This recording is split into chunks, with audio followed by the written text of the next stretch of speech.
Nakikiramay po ako sa pagkawala ng asawa niyo. Masakit para sa amin ang pagkawala niya. Kailan pala namin makukuha yung mga ipapamana niya sa amin? Ipaprocess pa po namin yun, ma'am. I-update na lang po namin kayo. Sige po, attorney. Sakit ng pagkawala niya. Nay, tignan mo, may medal ako. Oh, ano namang paki ko dyan? Di ka ba proud sa akin? Hindi. At wala akong paki sa'yo. Iniwan ka na ng tatay mo, di ba? Kaya pwede ka na umalis dito. Bakit ka ba ganyan sa akin, Nay? Huwag mo nga akong matawag-tawag na nanay dyan. Kadiri. Hindi kita anak. Ang nanay mo, wala na. Malandi kasi.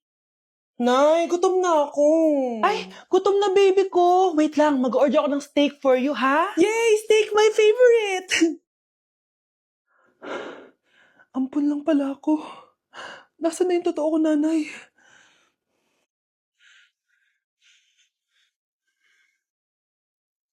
Tulog sila.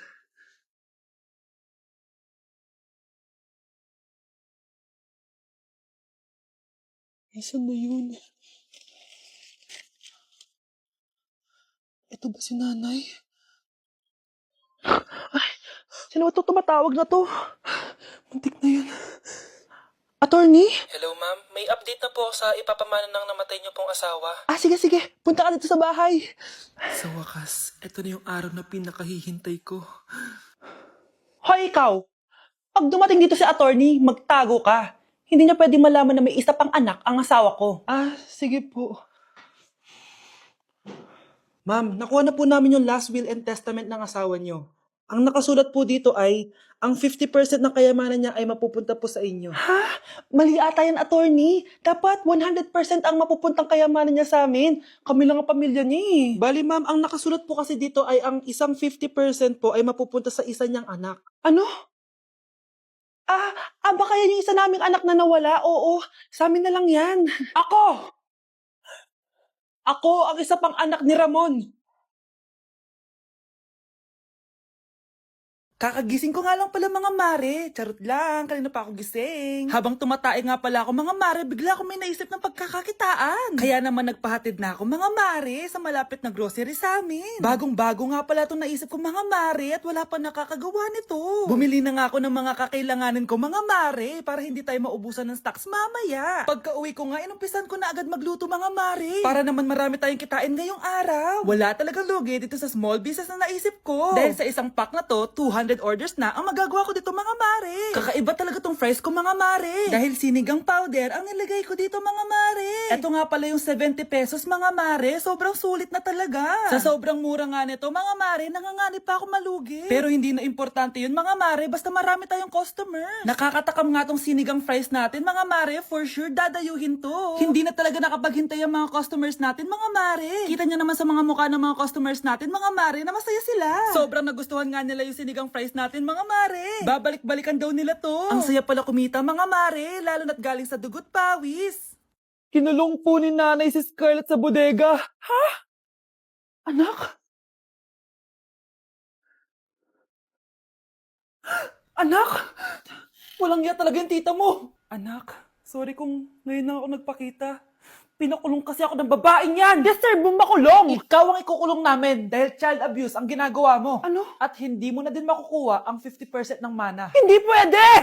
Nay, masaya ako na nandito ka na. At hindi na din tayo maghihirap dahil sa pamana ni tatay. Masaya din ako, anak. Siyempre kasama ka dito sa Manta.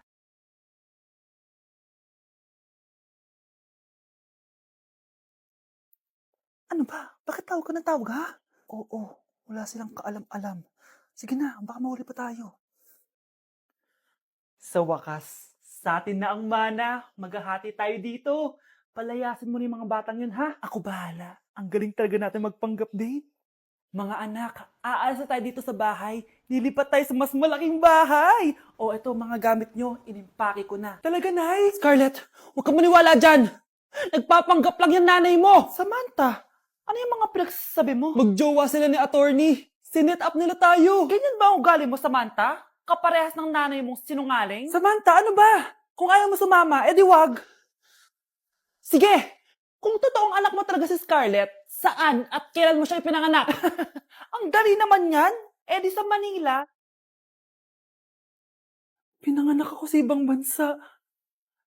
Hindi ikaw ang nanay ko. Ay, oo nga pala, sa ibang bansa pala. Sorry, nakalimutan ko. Ang dami namang drama. Total, nasa amin na ang mana. Umalis na kayong dalawa. Kung ayaw niyong pati kayo, ipakulong ko. Kung meron mang makukulong, kayong dalawa yon. Salamat sa pagtawag, Samantha.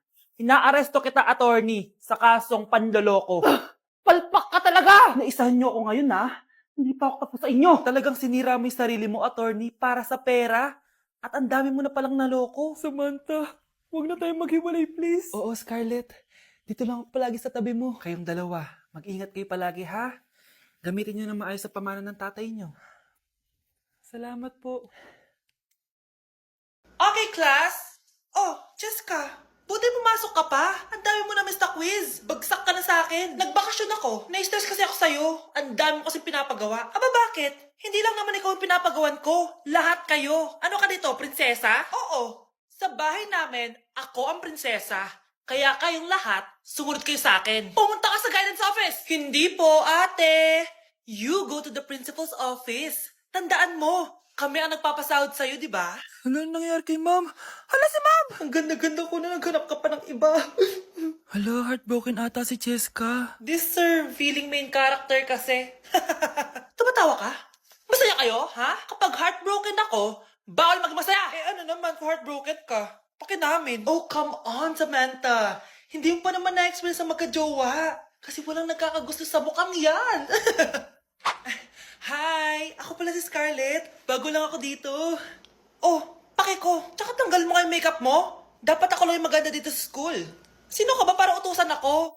Feeling main character? Kadiri? Anong sabi mo? Mag-sorry ka sa akin! Sorry! Not sorry. Tsaka mukhang asin kapag may ibubuga ka na.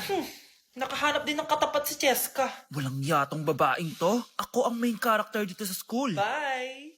Humanda ka sa akin. Anak! Itigil mo muna ang ginagawa mo! Oh, bakit po, Nay? Kasi may challenge ako sa'yo. Kapag nanalo ka, may prize ka na agad. At pwede ka nang gumala at pwede ka na magka-jowa. Game ako dyan, Nay. Okay, eto ang challenge mo. Kailangan mo lang i-battle flip to. Dali lang, di ba? Ay, yan lang. Basic. Go. Bakit ayaw? Hala, ang hirap naman neto.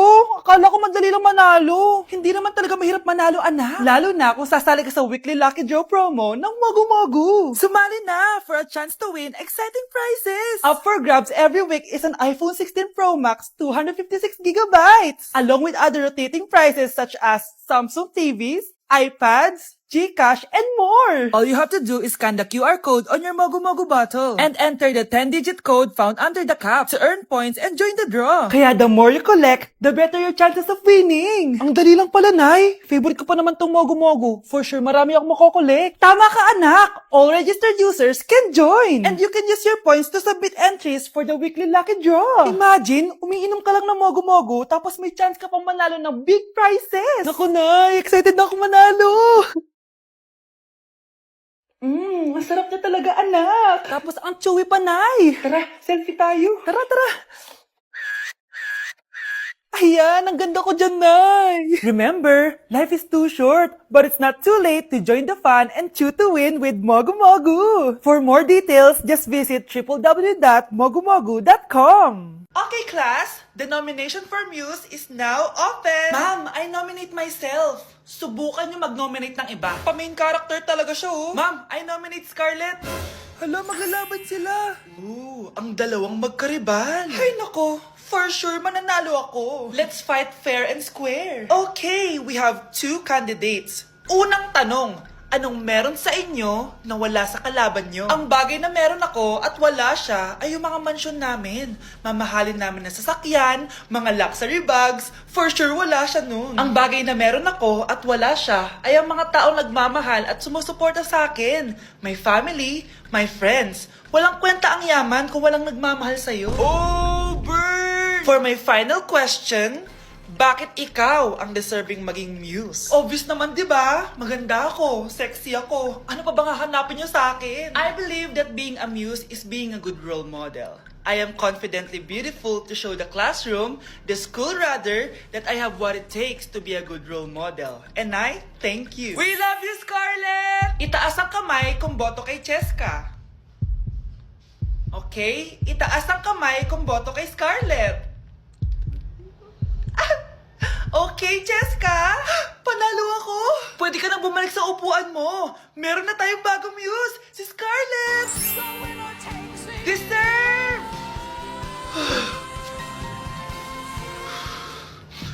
Hello? May ipapatumba ako sa'yo.